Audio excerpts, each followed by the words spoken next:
शांति। ओम शांति।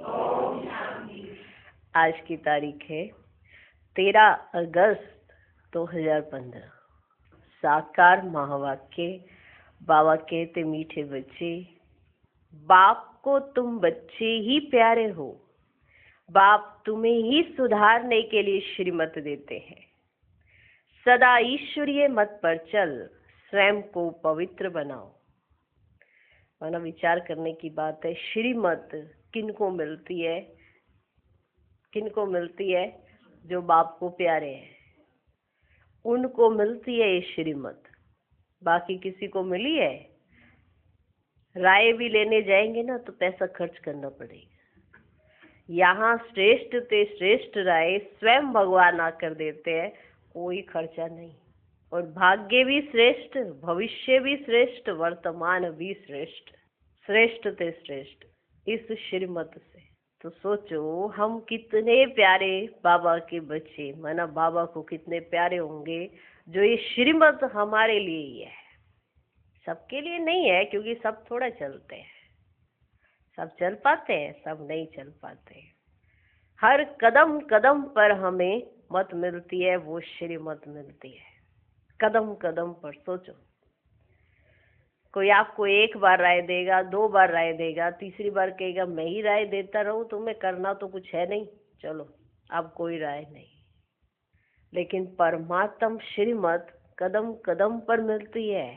जरा सी ठोकर आगे लगने वाले से पहले, माना आप गिरने वाले हो, उससे पहले आपको श्रीमत मिलती है। माना आप संभल जाओ, उसके लिए आपको श्रीमत मिलती है। सोचो कितने वंडर है। कल जो दुनिया के हालात होने हैं वो सबको मालूम है। विनाश होना है ये सबको मालूम है, हर कोई जानता है। तमो प्रधानता और बढ़नी है ये भी सबको मालूम है। तो श्रीमत मिली कि तुम पवित्र रहो। तुम्हारी पवित्रता तुमको सेव करेगी और इसके आधार पर तुम दूसरों का भी कल्याण कर सकते हो। तुम्हारे पास वो बाबा ने, जैसे कहते हैं ना, मूल मंत्र दे दिया। हमें सुधारने के लिए भगवान ने श्रीमत दी है। सोचिए हम कितने प्यारे हैं भगवान को। माँ बाप को प्यारे हैं बच्चे, बच्चों को प्यारे माँ बाप। पर माँ बाप को कौन से बच्चे जास्ती प्यारे लगते हैं? जो कहना मानते हैं, सपूत बच्चे, वो जास्ती प्यारे। ऐसे तो सभी बच्चे हैं ना, पूरे विश्व की आत्माएं उनके बच्चे हैं ही, पर उसमें से भी विशेष बच्चे, ऐसे बच्चे, उनके लिए है श्रीमत। अपने आप से वायदा ही कर लो। कर लिया ना, ब्राह्मण ने तो कर लिया ना कि हम पवित्र रहेंगे। कभी कोई विकार हमें अपवित्र ना कर दे, पतित फिर से ना कर दे, अपने आप से वायदा कर लो तो सेफ रहेंगे। ठीक है ना? तो सेफ रहना है। हर एक चाहता है ना मैं सेफ रहूं, मुझे कोई तंग ना करे, बाबा की गोद में रहूं, माया भी तंग ना करे। ये माया भी बार घड़ी घड़ी बार बार आ जाती है तंग करने, ये भी तंग ना करे। तो अपने से वायदा करना पड़े कि हमें पवित्र रहना है और श्रीमत पर चलते जाना है, क्योंकि कदम कदम पर श्रीमत है। ये जीवन जीना कैसे है, इसके लिए भी श्रीमत मिली है। वंडरफुल है। और बाबा को प्यारे हैं ऐसे बच्चे जो श्रीमत पर चलते हैं। आज का प्रश्न, विश्व में शांति की स्थापना कब और किस विधि से होती है? उत्तर, तुम जानते हो विश्व में शांति तो महाभारत लड़ाई के बाद ही होती है, लेकिन उसके लिए तुम्हें पहले से ही तैयार होना है। अपनी कर्मातीत अवस्था बनाने की मेहनत करनी है। सृष्टि के आदि मध्य अंत का ज्ञान सिमरन कर बाप की याद से संपूर्ण पावन बनना है, तब इस सृष्टि का परिवर्तन होगा। आज का गीत है, आज अंधेरे में है इंसान। ओम शांति। ये गीत है भक्ति मार्ग का गाया हुआ। कहते हैं हम अंधेरे में हैं, अब ज्ञान का तीसरा नेत्र दो। ज्ञान मांगते हैं ज्ञान सागर से, बाकी है अज्ञान। कहा जाता है कलयुग में सब अज्ञान की आसुरी नींद में सोए हुए कुंभकर्ण है। बाप कहते ज्ञान तो बहुत ही सिंपल है। भक्ति मार्ग में कितने वेद शास्त्र आदि पढ़ते हैं, हठ योग करते हैं, गुरु आदि करते हैं। अब उन सबको छोड़ना पड़ता है, क्योंकि वे कभी राजयोग सिखला ना सके। बाप ही तो राजा ही देंगे। मनुष्य मनुष्य को कैसे दे सके? नहीं दे सकते ना। मनुष्य मनुष्य को तो दे ना सके, परंतु उसके लिए ही सन्यासी कहते हैं। काग विष्ट समान सुख है, क्योंकि खुद घर बार छोड़ भागते हैं। ये ज्ञान सिवाय ज्ञान सागर बाप के और कोई दे ना सके। ये राजयोग भगवान ही सिखलाते हैं। मनुष्य मनुष्य को पावन बना ना सके। पतित पावन एक ही बाप है। मनुष्य भक्ति मार्ग में कितना फंसे हुए हैं। जन्म जन्मांतर से भक्ति करते आए हैं। स्नान करने जाते हैं, ऐसे भी नहीं सिर्फ गंगा में स्नान करते। जहां भी पानी का तालाब आदि देखेंगे तो उसको भी पतित पावन समझते हैं। यहाँ भी गौमुख है। झरने से पानी आता है, जैसे कुएं में पानी आता है, तो उनको पतित पावनी गंगा थोड़ी कहेंगे। मनुष्य समझते यह भी तीर्थ है। मनुष्य समझते यह भी तीर्थ है। बहुत मनुष्य भावना से वहां जाकर स्नान आदि करते हैं। तुम बच्चों को अभी ज्ञान मिला है, तुम बतलाते हो तो भी मानते नहीं। अपना देह अहंकार बहुत है। तुम बतलाते हो ऐसे ये पतित पावनी गंगा और ये पतित पावनी झरने नहीं है, फिर भी वो मानते नहीं। क्यों नहीं मानते? अपना देह अहंकार बहुत है। हम इतने शास्त्र पढ़े हैं, हमने इतना भक्ति की है। बाप कहते ये पढ़ा हुआ सब भूलो, ये पढ़ा हुआ सब भूलो। अब इन सब बातों का मनुष्यों को कैसे पता पड़े, इसलिए बाबा कहते हैं ऐसी ऐसी पॉइंट्स लिखकर एरोप्लेन द्वारा गिराओ। जैसे आजकल कहते हैं विश्व में शांति कैसे हो, कोई ने राय दी तो उनको इनाम मिलता रहता है। अब वह शांति की स्थापना तो कर ना सके। शांति है कहाँ? शांति है कहाँ? झूठी प्राइज देते रहते हैं। ना राय दी कि शांति कैसे हो सकती है तो उनको प्राइज मिलती है कि इन्होंने बड़ी अच्छी राय दी। अब राय अप्लाई हुई ना, शांति आई, तो फिर बाबा कहते हैं झूठी प्राइज देते रहते हैं। अब तुम जानते हो विश्व में शांति तो होती ही है लड़ाई के बाद। ये लड़ाई तो कोई भी समय लग सकती है, ऐसी तैयारी है। सिर्फ तुम बच्चों की ही देरी है। लड़ाई वालों की तो पूरी तैयारी है, सिर्फ तुम बच्चों की ही देरी है। जब तुम बच्चे कर्मातीत अवस्था को पाओ, इसमें ही मेहनत है। बाप कहते हैं मामी कम याद करो और गृहस्थ व्यवहार में रहते कमल फूल समान पवित्र बनो और सृष्टि के आदि मध्य अंत का ज्ञान सिमरन करते रहो। तुम लिख भी सकते हो, ड्रामा अनुसार कल्प पहले मुआफिक विश्व में शांति स्थापन हो जाएगी। तुम यह भी समझा सकते हो कि विश्व में शांति तो सतयुग में ही होती है। यहाँ जरूर अशांति रहेगी, परंतु कई हैं जो तुम्हारी बातों पर विश्वास नहीं करते, क्योंकि उनको स्वर्ग में आना ही नहीं है, तो श्रीमत पर चलेंगे ही नहीं। यहाँ भी बहुत है जो श्रीमत पर पवित्र रह नहीं सकते। ऊंच से ऊंच भगवान की तुमको मत मिलती है। कोई की चलन अच्छी नहीं होती है तो कहते हैं ना तुमको ईश्वर अच्छी मत दे, कहते हैं ना। अभी तुमको ईश्वरीय मत पर चलना है। बाप कहते 63 जन्म तुमने विषय सागर में गोते खाए हैं। बच्चों से बात करते हैं, बच्चों को ही बाप सुधारेंगे ना, सारी दुनिया को कैसे सुधारेंगे? बाहर वालों को कहेंगे बच्चों से समझो, बाहर वालों को कहेंगे बच्चों से समझो, और बच्चों को बाप समझाएंगे। बाप बाहर वालों से बात नहीं कर सकते। बाप को बच्चे ही प्यारे लगते हैं, सौतेले बच्चे थोड़ी लगेंगे। लौकिक बाप भी सपूत बच्चों को धन देते हैं, सब बच्चे समान तो नहीं होंगे। बाप भी कहते हैं जो मेरे बनते हैं उन्हों को ही मैं वर्षा देता हूँ, जो मेरे नहीं बनते हैं वे हजम नहीं कर सकेंगे, ये वर्षा हजम भी नहीं कर सकेंगे, श्रीमत पर चल नहीं सकेंगे। वे है भक्त। बाबा के बहुत देखे हुए हैं।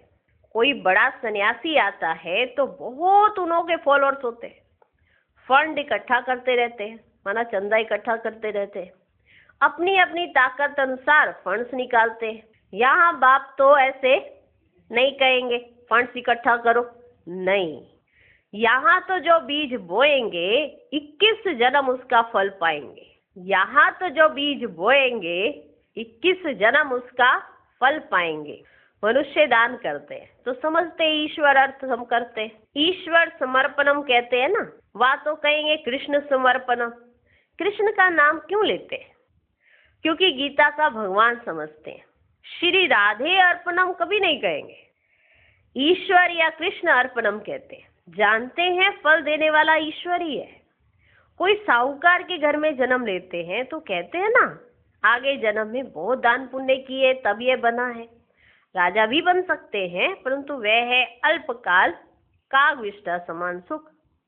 राजाओं को भी सन्यासी लोग सन्यास कराते हैं तो उनको कहते हैं स्त्री तो सर्पणी है। ना राजाओं को जब सन्यास कराया जाता है सन्यासी लोग क्या कहते हैं, स्त्री तो सर्पणी है। लेकिन द्रौपदी ने तो पुकारा है, दुशासन हमें नगन करते हैं, अब भी अबलाएं कितना पुकारती हैं, हमारी लाज रखो बाबा, ये हमको बहुत मारते हैं, कहते हैं विष दो नहीं तो खून करता हूँ, बाबा इन बंधनों से छुड़ाओ।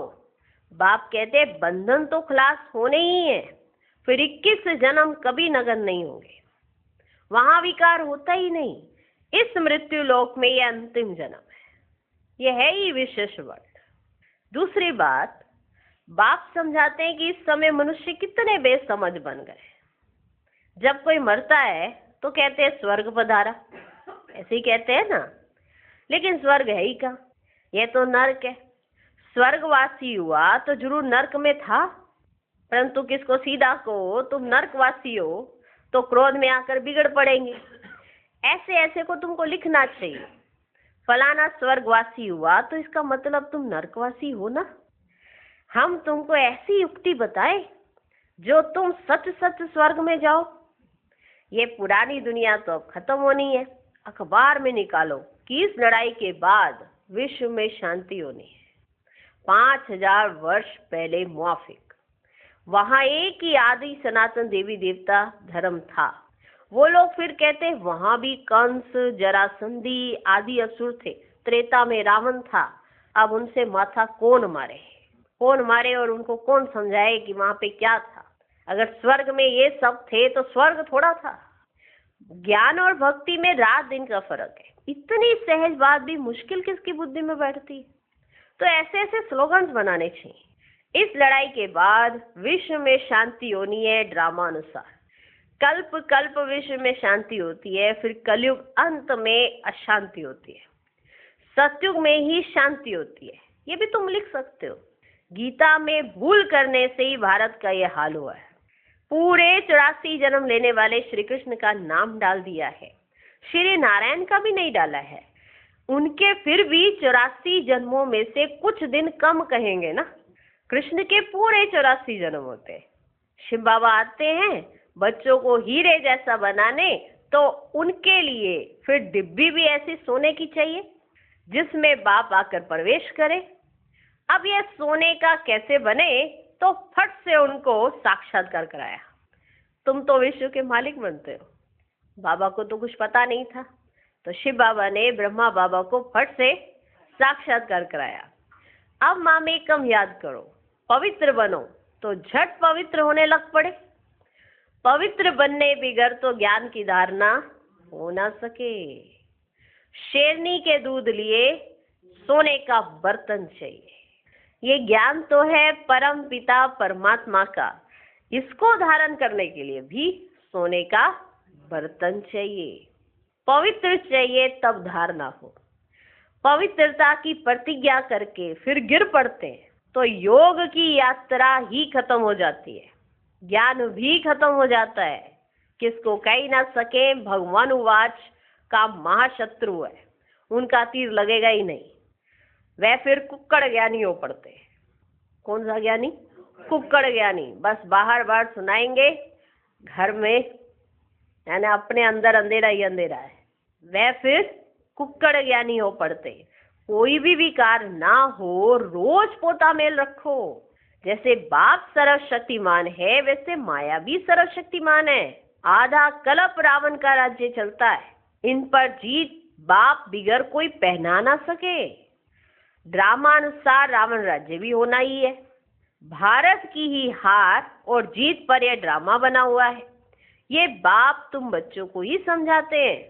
मुख्य है पवित्र होने की बात।